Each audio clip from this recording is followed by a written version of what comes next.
Le marché mercato s'enflamme, de départ s'annonce et bien sûr des signatures également pour cette semaine. Ça s'annonce très chaud, alors très chaud pour le joueur congolais.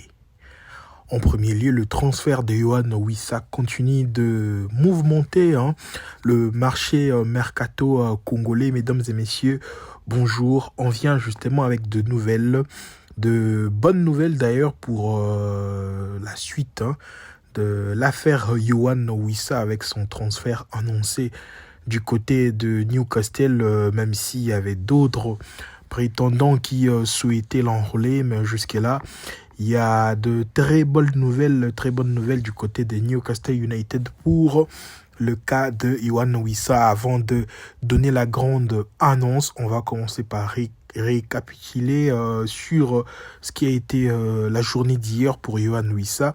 Le club de Newcastle avait soumis une offre estimée à 20 millions de livres sterling. Une offre jugé très bas pour le bise de Brentford FC et sur ces Newcastle s'est justement arrangé pour revenir avec une nouvelle offre, chose faite durant la journée d'aujourd'hui. On va directement entamer le sujet pour parler de cette grande nouvelle concernant la signature de Yohan Wissa. Alors, pour débuter, c'est que il y a eu des avancées cet après-midi. La première nouvelle, c'est que Yohan Wissa est actuellement à Londres, où il s'entraîne individuellement. Donc, il a quitté le camp d'entraînement de la pré-saison de Brentford. Il s'est installé du côté de Londres pour attendre une bonne nouvelle et sa signature du côté de Newcastle. Alors, ce qui concerne les deux clubs, donc entre Newcastle et Brentford, il y a eu des avancées, des nouvelles discussions. D'ailleurs, il y a l'annonce qui vient tout justement de tomber. Le journaliste de Sky Sport a d'ailleurs annoncé une belle nouvelle, c'est que d'autres discussions ont eu lieu aujourd'hui à Brentford sur l'avenir de Yohan Wissa. Newcastle, qui avait vu son offre estimée à 25 millions de livres sterling refusée, mais en discussion pour un package aujourd'hui. Il y a eu des avancées. Newcastle a proposé une package, donc 35 millions de livres sterling, mais avec, quand on dit package, donc dans l'ensemble, mais avec des options. Ça devrait c'est passé dans ces sens avec option, peut-être 20 millions plus 10 en option, peut-être 25 ou 30 et 5 en option, ça va dépendre. Le joueur souhaite partir et s'entraîne actuellement à Londres. Là, je suis en train de lire les derniers tweets du journaliste de Sky Sport. Alors, on me dit que son passage à Newcastle se dirige vers une conclusion. Newcastle veut qu'il soit une option pour Alexandre Isak pour la saison à venir. Alexandre Isak, vous le savez, c'est l'attaquant de Newcastle qui est en partance pour partir. Peut-être il y a Liverpool qui est juste derrière et peut-être qu'il peut signer soit à Liverpool, soit à Chelsea. Et Newcastle veut justement combler ces vides avec un attaquant virevoltant comme Yohan Wissa qui d'ailleurs a fini sa saison avec 19 réalisations en première ligue. Donc Yohan Wissa va être un très bon remplaçant pour Alexander Isak. Alors, ils sont là. L'accord est sur le point d'être conclu.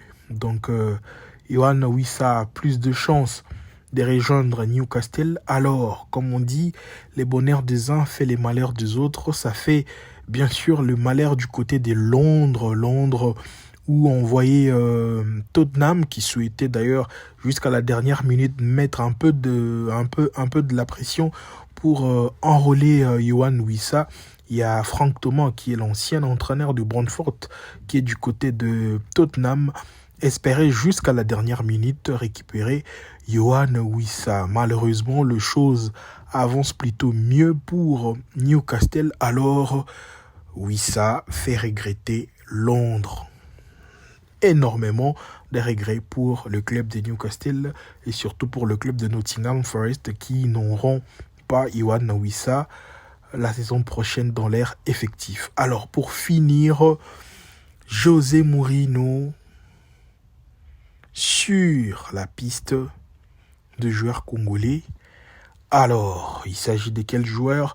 On a parlé récemment d'un intérêt de Fenerbahçe sur le joueur congolais Silas Katompa, un intérêt qui n'a pas tardé. D'ailleurs, on apprend que c'est l'autre club en première division, Samson Sport, qui est plutôt sur la piste de Yoane Wissa. Un premier coup raté déjà, donc Fenerbahçe va peut-être pas enrôler Silas Katompa. Un grand regret déjà. La deuxième piste congolaise pour l'équipe dirigée par José Mourinho et Chancel Mbemba. On aurait appris que Fenerbahçe était parmi les clubs qui ont proposé Chancel Mbemba, comprenez Yoane Wissa encore sur nos lèvres. Donc Chancel Mbemba a été proposé également du côté de Fenerbahçe, mais vous savez, son exigence en termes de salaire et en termes de contrat a fait que le club de José Mourinho s'éloigne peu à peu. Jusqu'à présent, il n'y a pas trop de nouvelles, donc Chancel Mbemba est jugé trop cher pour un joueur libre et son salaire peut-être ne va pas être facile à gérer tout au long de la saison pour Fenerbahçe. Et un autre joueur cité également sur la liste de la direction de Fenerbahçe, le club dirigé bien sûr sur le banc par José Mourinho, c'est Arthur Masuaku, annoncé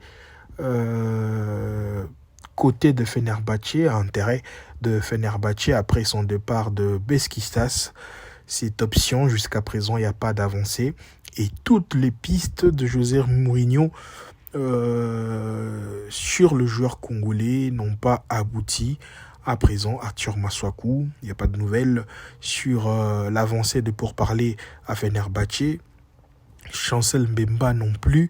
Et pour finir, Silas Katompa également, il n'y a pas de nouvelles. Alors jusqu'à présent, il n'y a aucun joueur, aucune piste n'a abouti à l'accomplissement jusqu'à la signature. Alors on peut justement observer pour voir quel joueur va réussir à signer à Fenerbahçe. Fenerbahçe qui a connu plusieurs joueurs congolais, notamment la dernière personne à jouer, c'était Marcel Tisserand. Lui d'ailleurs qui a joué 2 ou 3 saisons à Fenerbahçe. Alors voilà, jusqu'à là il n'y a pas de joueurs qui vont s'inscrire sur le projet Fenerbahçe. Merci, ça n'est fini pour ce soir. Restez fidèles sur notre chaîne, votre chaîne YouTube Le Meilleur des Sportifs. On se donne rendez-vous prochainement sur la même chaîne. Au revoir.